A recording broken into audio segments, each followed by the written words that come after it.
Hello friends, welcome to my channel लेवन। यहाँ हम आपको इंग्लिश सिखाते हैं और वो भी बहुत इजी मेथड से। आज का हमारा टॉपिक है future indefinite tense, translation from Hindi to English part 2। Part 1 में देखिए ऑलरेडी हम लोग कर चुके हैं। हिंदी में पहचान क्या होती है, सेंटेंस का स्ट्रक्चर क्या होता है, इसके रूल्स क्या होते हैं। अगर आपने पिछली वीडियो नहीं देखी है तो आप एक बार इसकी पिछली वीडियो ज़रूर देखिए। आज के इस वीडियो के अंदर सेंटेंस 5 टू लेकर 13 तक मैं आपको ये ट्रांसलेशन कैसे करते हैं, हिंदी टू इंग्लिश हम कैसे ट्रांसलेट करेंगे, कैसे इनकी पहचान करेंगे, कैसे रूल्स लगाएंगे, आज इस पार्ट 2 वीडियो के अंदर मैं आपको ये सिखाने जा रही हूँ। इसी तरह से हम इसकी प्रैक्टिस नेगेटिव सेंटेंसेस के लिए भी करेंगे। तो ये टॉपिक हमारे लिए बहुत ही इंपॉर्टेंट है उन स्टूडेंट्स के लिए जो आइल्स की तैयारी कर रहे हैं, जिनको आइल्स में सेंटेंसेस बनाने होते हैं, बोलने होते हैं, जो इंग्लिश ग्रामर सीख रहे हैं बच्चे, ऐसे कोई भी स्टूडेंट जिनको लगता है कि उनको सेंटेंसेस फॉर्मेशन में दिक्कत होती है, ऐसे सेंटेंसेस के लिए हमारा आज का वीडियो लेक्चर बहुत ज़्यादा इंपॉर्टेंट है। वीडियो को एंड तक ज़रूर देखिए। Without any delay let's start. हमारे पास जो भी सेंटेंसेस हैं ये मैंने हिंदी में लिखे हुए हैं, इनको हमने इंग्लिश में ट्रांसलेट करने हैं। इंग्लिश में ट्रांसलेट करने से पहले मैं आपको एक बार ना पिछले जो हमारी वीडियो लेक्चर है उसका एक बार रिटन मटेरियल मैं आपको दिखाती हूँ, और साथ ही साथ मैं आपको एक बार फिर से रिवाइज करवाना चाहती हूँ कि हमने किस तरह से पिछली वीडियो के अंदर पहचान की तरफ ध्यान दिया और ये हमारा सेंटेंस का स्ट्रक्चर है। सबसे पहले हिंदी में जिन सेंटेंसेस के एंड के अंदर गा गी गे की साउंड आती है, ऐसे सेंटेंसेस हमारे फ्यूचर इंडेफिनिट टेंस की हेल्प से बनाए जाते हैं। और इसका स्ट्रक्चर क्या होता है, सब्जेक्ट शैल और विल में से हम कुछ एक लगाते हैं according to our subject, and then we use first form of the verb and then object. I have already discuss its uses. If you have not seen my previous video then kindly watch this video, right. अब मैं आपको इसकी आगे explanation कर रही हूँ। सबसे पहले हमारे पास आता है कि सब्जेक्ट हमने देखना होता है कि हमारे सेंटेंस के अंदर सब्जेक्ट क्या है। सबसे पहले देखिए हमारे पास सब्जेक्ट है, सब्जेक्ट क्या है, उसके बाद हमने हेल्पिंग वर्ब लगानी है। सबसे पहले आप सब्जेक्ट देखिए, सब्जेक्ट ही आप सबसे पहले लिखेंगे मेघा और सुमन हॉल को सजा देंगी। तो इसके अंदर कौन सजा देंगी, काम को करने वाला कौन है, काम को करने वाले हैं मेघा और सुमन, यानी कि मेघा और सुमन हमारा सब्जेक्ट है। तो सबसे पहले मैं यहाँ पे लिखूँगी मेघा एंड सुमन। अब देखिए मैंने यहाँ पे सब्जेक्ट लिख लिया है, उसके बाद मैंने लिखना है शैल और विल। डेफिनेटली मैं यहाँ पे विल लिखूँगी, मेघा एंड सुमन विल। अब वर्ब की फर्स्ट फॉर्म, वर्ब की फर्स्ट फॉर्म का मतलब है कि मैंने यहाँ पे ना मतलब कि कुछ काम हो रहा है। क्या काम हो रहा है यहाँ पे, देखिए हाल को सजाने का काम हो रहा है। तो जो सजाना है यहाँ पे, डेकोरेशन करनी है, उसकी फर्स्ट फॉर्म मुझे लिखनी है, तो उसकी फर्स्ट फॉर्म डेकोरेशन ही होती है। Megha and Suman will decorate the hall, right. Megha and Suman will decorate the hall. तो इस तरह से ये आपका सेंटेंस जो है वो बिल्कुल रेडी हो जाएगा। मैं आपको फिर से रिवाइज करवा देती हूँ। सबसे पहले हमने सब्जेक्ट लिखा, विल और शैल लिखा, उसके बाद वर्ब की first form and then object, right. Rahul रविवार को पार्टी ऑर्गेनाइज करेगा। अब इस सेंटेंस के अंदर काम को करने वाला कौन है, इस सेंटेंस के अंदर राहुल कुछ काम कर रहा है, तो राहुल हमारा सब्जेक्ट है। तो सबसे पहले हमने सब्जेक्ट लिखना होता है। मैं यहाँ पे भी एक बार रूल्स लिख देती हूँ सो दैट कि अगर कुछ ऐसे स्टूडेंट्स हैं जिनको नहीं मालूम है, इनके रूल्स लर्न नहीं है, तो ऐसे स्टूडेंट्स के लिए देखिए यहाँ पे इजी हो जाएगा, ठीक है। तो सबसे पहले हमने यहाँ पे सब्जेक्ट लिखना होता है। सब्जेक्ट हमारे पास राहुल है, तो इस तरह से हमने यहाँ पे लिखा सबसे पहले राहुल, और उसके बाद हमने हेल्पिंग वर्ब लगानी है Rahul will. Rahul will organise, organise हमारे पास यहाँ पे किसी काम को किया जा रहा है। Rahul will organise the party. अब यहाँ पे देखिए टाइम भी दिया हुआ है रविवार। तो जब भी हमने प्रपोजिशन वाले टॉपिक में किया था कि संडे मंडे जब भी आता है तो हमने वहाँ पे ऑन लगा के और फिर वहाँ पे डे लिखना होता है, on Sunday Rahul will organise the party on Sunday, right. Next, हम एक दूसरे को धक्का नहीं मारेंगे। देखिए ये ना नेगेटिव सेंटेंस आ गया। नेगेटिव सेंटेंसेस में हमने हेल्पिंग वर्ब के बाद नॉट लगाना होता है। ये सेंटेंसेस बनाने बहुत ईजी होते हैं। जिन सेंटेंसेस की नेगेटिव सेंटेंसेस नहीं है मैं आपको वो भी बाद में बता दूंगी, वीडियो के एंड में मैं आपको बताऊंगी, तो आप वीडियो को एंड तक ज़रूर देखिएगा। हम एक दूसरे को धक्का नहीं मारेंगे। अब इस सेंटेंस के अंदर आपका सब्जेक्ट कौन है, सब्जेक्ट है हम, तो हम स्टार्ट करेंगे we, helping verb will, we will not, we will not धक्का मारना, धक्का मारने को कहते हैं push, we will not push each other, we will not push each other. बस ये आपका नेगेटिव सेंटेंस बन जाएगा। मैं फूल नहीं तोड़ूंगा, मैं फूल नहीं तोड़ूंगा। अब इस सेंटेंस के अंदर आपका सब्जेक्ट कौन है? मैं।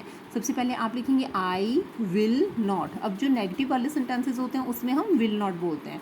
आपने कभी देखा होगा कि कुछ लोग इसको वॉन्ट भी बोल देते हैं, तो वो भी गलत नहीं होता, वो भी सही होता है। विल नॉट को आप शॉर्टकट में वॉन्ट भी बोल सकते हो। आप चाहे उसको विल नॉट लिखिए या शॉर्ट फॉर्म में लिखिए, उसका कोई भी फ़र्क नहीं पड़ता है आपके सेंटेंस के अंदर। बस आपको ये क्लियर होना चाहिए। आई विल नॉट, काम क्या हो रहा है? फूल को तोड़ना। आई will not plug the flower. मैं झूठ नहीं बोलूँगा। बहुत अच्छी बात है। आई विल नॉट स्पीक लाई। मैं झूठ नहीं बोलूँगा। सबसे पहले हमने देखी सब्जेक्ट कौन काम कर रहा है इसमें? मैं। सबसे पहले हमने इस काम को करने वाले के लिए इंग्लिश लिखी, उसके बाद हमने हेल्पिंग वर्ब लगाई। आप सेंटेंस के स्ट्रक्चर में देख सकते हो कि सबसे पहले हमने सब्जेक्ट लगाना है एंड आफ्टर दैट शैल और विल लगाना है, देन वर्ब की first form and then object, right. मैं यह किताब नहीं दूंगा, ये भी हमारे पास एक नेगेटिव सेंटेंस ही है। आई विल नॉट। अब देना, देने की इंग्लिश क्या होती है? इसके अंदर क्या काम हो रहा है? वर्ब की फॉर्म लगानी है। वर्ब का मतलब कुछ काम, देना इसमें काम है। आई विल नॉट गिव यह किताब। आई will not give this book. ये मैंने सेंटेंसेस बहुत ही इजी लिखे हैं और बहुत ही छोटे छोटे लिखे हैं। आप भी बिल्कुल छोटे छोटे सेंटेंसेस इसके स्टार्ट कीजिए और आफ्टर दैट आप इसको आगे बड़ा भी कर सकते हैं। मोनिका आराम से पास हो जाएगी। गा गेगी, इन सभी सेंटेंसेस के एंड के अंदर आप ध्यान देखेंगे कि गा गेगी कहीं ना कहीं आएगा ही आएगा। मोनिका आराम से पास हो जाएगी, तो किसके बारे में बात हो रही है? यहाँ पे मोनिका के बारे में बात हो रही है, तो इट मीन्स मोनिका हमारा सब्जेक्ट है, मोनिका हमारा काम को करने वाला है। तो सबसे पहले हम लिखेंगे मोनिका। अब देखिए सब्जेक्ट तो हो गया, अब सब्जेक्ट के बाद हेल्पिंग वर्ब हमारी क्या है? Shall and will. Monika will क्या हो जाएगी?